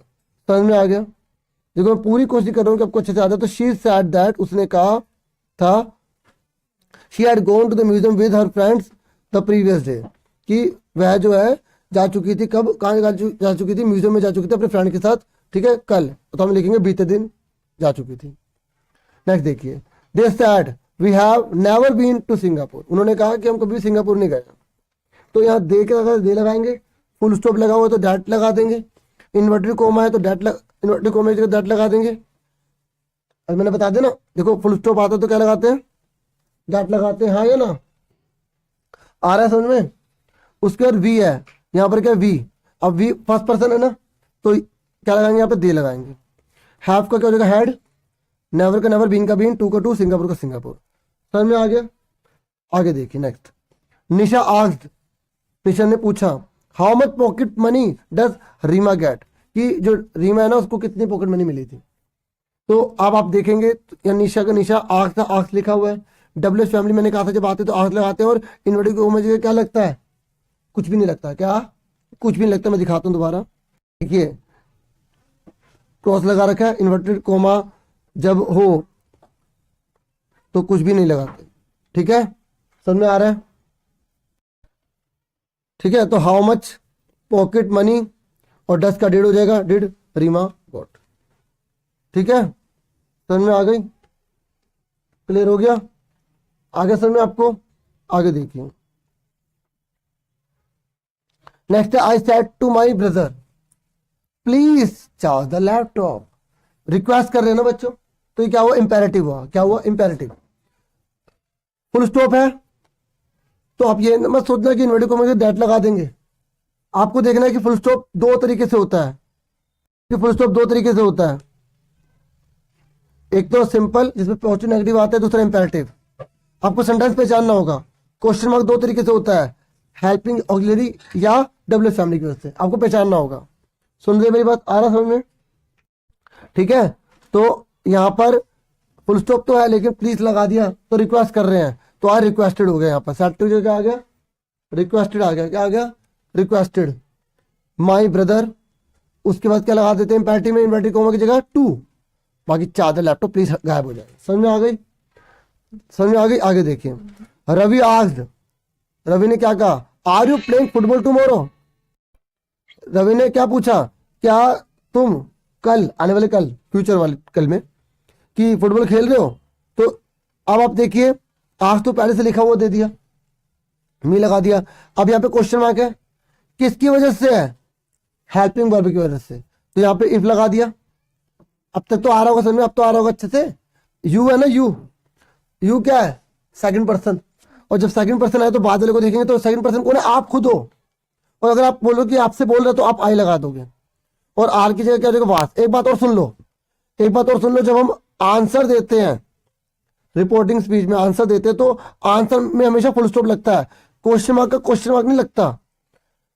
अगर आपने एक्टिव पैसिव करी होगी ना, एक्टिव पैसिव में क्वेश्चन मार्क का क्वेश्चन मार्क लगा रहता है ना, लेकिन रिपोर्टिंग स्पीच में क्वेश्चन मार्क का आंसर लगाना जरूरी होता है, फुल स्टॉप लगाना जरूरी होता है। आप यहाँ पे भी देख सकते हैं, यहाँ क्वेश्चन मार्क था, फुल स्टॉप आ गया। समझ में आ रही है, ठीक है। तो यहाँ पे रवि आस्क्ड मी हो गया, हमने लगा लिया कि उसने मुझे बोला था, क्योंकि आप यहाँ पर जो लगाओगे उसी के अकॉर्डिंग चलेंगे, ठीक है। मी लगा दी, क्योंकि जब यहाँ लास्ट में ऑब्जेक्ट नहीं दिया होता ना, तो हमें खुद ऑब्जेक्ट मानना पड़ता है, ऑब्जेक्ट अपने आप को ही मानना करो, एक ही तरीका याद रखो, अपने आप को मान लो, मी लिख दो। तो यहाँ पे यू कौन है, सेकंड पर्सन, तो बात को देखने बाद में मैं खुद ही हूँ, तो मैं मेरे लिए आई लगेगा। आर का वाज हो गया, प्लेइंग का फुटबॉल टुमारो का क्या हो जाता है, नेक्स्ट डे हो जाता है। समझ में आ गया। तो ये आपका पहला क्वेश्चन कंप्लीट हो गया। अब सेकंड देखिए, सेकंड क्वेश्चन में क्या बोला है, कह रहा rewrite the sentence in direct speech, first one has been done for you. अब आपको इंडायरेक्ट स्पीच में दे दिया, आपको कह रहा है इसको डायरेक्ट बनाइए। क्या बनाइए? डायरेक्ट, उल्टा करना है। तो आप देखिए आर्क्स लिखा है ना, आर्क्स लिखा, आप आर्क्स भी लिखा रहने दे सकते हैं। अगर आर्क्स लिखा है तो आर्क्स भी आप लिख के रख सकते हैं। आप देखिए यहाँ पे आर्क्स है तो आर्क्स ही तो लिखा हुआ है, लेकिन नॉर्मली जो बेसिक रूल होते हैं ना, बेसिक रूल, वहां पे सेट टू लगा होता है। मैंने आपको दिखा देता हूँ, मैंने नोट्स बना रखे थे, ये बिल्कुल बेसिक रूल्स होते हैं। ये देखिए, देखिए सेट टू जगह आर्क्स लगाते हैं जब क्वेश्चन मार्क होता है। तो इसलिए तो मैंने कहा ये ले रूल याद रख लो, ये बिल्कुल बेसिक रूल्स हैं और बिल्कुल सारे हर जगह अप्लाई हो जाते हैं। इतने अच्छे से बना रखे हैं आपके लिए। समझ में आ रहा है आपको? ठीक है, ठीक है, आगे देखिए। तो यहाँ पे डबलेट फैमिली आ गई, तो हम समझ गए ये क्वेश्चन मार्क वाला है। और क्वेश्चन मार्क वाला तो आस्क जगह हम आस्क्ड भी लिख सकते हैं, सेट टू भी लगा सकते हैं। ईशा से कह रहे हैं तो इन्वर्टेड कोमा लगा दिया। और डबलेट फैमिली में जो ना डेट लगता है ना हटाएंगे, तो वाई का वाई आ गया। उसके बाद शी वाज राइटिंग नोट्स, अब आपको उल्टा करना है। ठीक है, तो शी है ना, ठीक है, तो शी इन्हें बोले why she was writing notes, तो आपको ईशा को, ईशा से हम बात कर रहे हैं तो आपको इसे यू में बदलना पड़ेगा। ठीक है, तो why are you writing notes हो जाएगा, क्योंकि हम इसको प्रेजेंट में बदल रहे हैं। मतलब अभी आपको क्या करना था, देखो आपको मैंने सिखाया था कि प्रेजेंट कंटिन्यूस पास्ट कंटिन्यूस में बदलता है। अब आपको पास्ट कंटिन्यूस को प्रेजेंट कंटिन्यूस में बदलना होगा। अगर आपने वो वाला सीख लिया तो इसका उल्टा वो आ जाएगा। तो पहले उसकी प्रैक्टिस कीजिए, फिर इसको देख लेना। आगे देखिए, mother reminded Aslam to switch off the light before going to bed. मतलब माता ने याद दिलाया असलम को कि भाई बेड पर जाने से पहले, सोने से पहले लाइट को जरूर बंद कर दो। ठीक है, तो अब आपको इसको कैसे लिखोगे, रिमाइंडेड की जगह हम सेट टू लगा देंगे। ठीक है, तो don't forget to switch off the light before going to bed. ठीक है, तो बाकी सारा सेम है। यहाँ पर आपको शुरू से थोड़ा सा अलग करना पड़ेगा कि लाइट को बिल्कुल मत भूलना जलाने से पहले, क्योंकि टू है ना, टू, अब टू लगा देते हैं इंपेरेटिव में, हाँ है ना। तो आपको शुरू में थोड़ा सा इस प्रकार का वाक्य लिखना जिसमें उसको रिमाइंडेड करवा रहे हैं, उसको इंपेरेटिव में बना रहे हैं। तो पेरेंट में डू का यूज करता करो, डोंट इस तरीके से। ठीक है, आपको पहले डायरेक्ट इंडायरेक्ट प्रैक्टिस करनी पड़ेगी, फिर इंडायरेक्ट डायरेक्ट की तरफ अच्छे से आ पाओगे। देखो यहाँ पे एडवाइस आ गया, तो ये क्या है, इंपेरेटिव है ना। तो यहाँ बोला the teacher advise the kids to prepare well for the exam, कि बच्चों अच्छे से पेपर की तैयारी करो। तो टीचर सेट टू लग जाएगा इसकी जगह। ठीक है, तो यहाँ पे क्या लगा देंगे, इन्वर्टेड कोमा, टू गायब कर दें, prepare well for the exam, खाली इतना लिख दें। और इसको भी अगर हम छोटा करना चाहते हैं तो आप यहाँ पर मदर की जगह मदर लिखो, रिमाइंडर की जगह सेट टू लिखो, असलम की जगह असलम लिखो। फिर उसके बाद क्या लिखो, switch off the light before going to bed, खाली इतना लिख दो। अगर ये नहीं लिखना चाहते ना, डोंट फॉरगेट टू, तब भी आपका सही हो जाएगा। टेंशन मत लेना, इसमें ज़्यादा मुश्किल नहीं होता। पर थोड़ी सी इंग्लिश और अच्छी हो जाए तो और मजा आ जाएगा आपको, जिसकी अच्छी, वेरी गुड। तो ठीक है, तो यहाँ पे हमने टू हटा के इन्वर्टेड कोमा लगा दिया, बाकी सारा सेम उतार दिया। इंपेरेटिव में तो ज़्यादा दिक्कत ही नहीं होती। अब देखो, Neha said that she was planning to relocate to Mumbai this year. ठीक है, तो वो क्या कर रही है, प्लानिंग कर रही है, ठीक है, रेलोकेट करने की कोशिश कर रही है मुंबई को इस साल। तो अब आप देखो दिस ईयर का, अब दिस ईयर ही कर देंगे, क्योंकि वैसे तो दिस का दैट लिखा होता है, यहाँ पे इन्होंने दिस से लिख के दे दिया, तो हमें दिस ही करना पड़ेगा। अगर दैट होता तो हम दिस कर देते हैं। ठीक है, सैड की जगह सैड ही रहने देंगे। फिर हमने क्या करा, इन्वर्टेड कोमा लगा दिया। ठीक है, शी का क्या कर देंगे, वह, तो हम आई मान लेंगे, आई वॉज प्लानिंग, कि मैं प्लानिंग कर रहा हूँ। तो आई, क्योंकि पता मैंने आई को करा, क्योंकि नेहा लड़की है ना, तो शी के लिए, नेहा के लिए लड़की लगेगा, शी लगेगा, तो फिर इसलिए मैंने यहाँ पे आई कर दिया, क्योंकि शी नेहा ही तो है, तो आई कर दिया। ठीक है, तो उसके बाद ये पास्ट में है, किसमें है, पास्ट में, तो हम पैरेंट में बदल देंगे। ठीक है, और अगर मान लो किसी बच्चे ने क्या कर दिया, she is planning to relocated to Mumbai this year, ठीक है, तब भी उसका सही हो जाएगा। अगर, क्योंकि देखो आपको मैंने बताया ना, सबसे अच्छी ट्रिक क्या है कि पास्ट मतलब थर्ड पर्सन जो है ना, थर्ड पर्सन वो तो चेंज होता ही नहीं। आप अगर इनडायरेक्ट को डायरेक्ट में बदल रहे हैं ना, तो आप क्या करो, कोशिश करो ये वाले सेंटेंस यूज कर दो। जैसे उसमें ही शीट लिखा है तो आप ही शीट ही रहने दो, क्योंकि वो तो चेंज होते ही नहीं है। देखिए, जो अब आपकी करेक्ट फॉर्म ऑफ वर्ब है ना, तो उसमें कुछ जो इंपॉर्टेंट चीजें हैं ना, तो जो आ सकती हैं, आप उसको देख लो। ठीक है, ये आपको काफी बेनिफिट प्रोवाइड करेंगे। देखिए, पहली गलती बताइए, आई इज अ बॉय। तो यहाँ पर आना चाहिए एम। ठीक है, जैसे यहाँ पर लिखा he is a boy which is my brother, तो इंसान के लिए हु लगाते हैं तो यहाँ पर हु आ जाएगा। ठीक है, तो यहाँ पर एक बॉय है तो यहाँ ब्रदर्स लिखा है तो यहाँ ब्रदर आ जाएगा। ठीक है, ये एडिटिंग है, रूल देखो मैंने तो एग्जाम्पल के तौर पर वो लिखा था। देखिए, अगर यस्टरडे एगो या लास्ट लिखा आ जाता है तो आपको वर्ब की सेकंड फॉर्म लगानी, नहीं तो डिड नॉट वर्ब की फर्स्ट फॉर्म लगाएंगे। देखिए, जो वीडियो है ना, ये 9th 10th हर बार बहुत ज़्यादा जरूरी है। अगर डेली, रेगुलरली, एवरी, ईच या टुडे आ जाता है तो आपको वर्ब की फर्स्ट फॉर्म लगानी है। ठीक है, जनरली यही सब लगता है। नाउ और दीज डेज आ जाए तो इज एम आर वर्ब की फर्स्ट फॉर्म में आईएनजी लग जाएगा।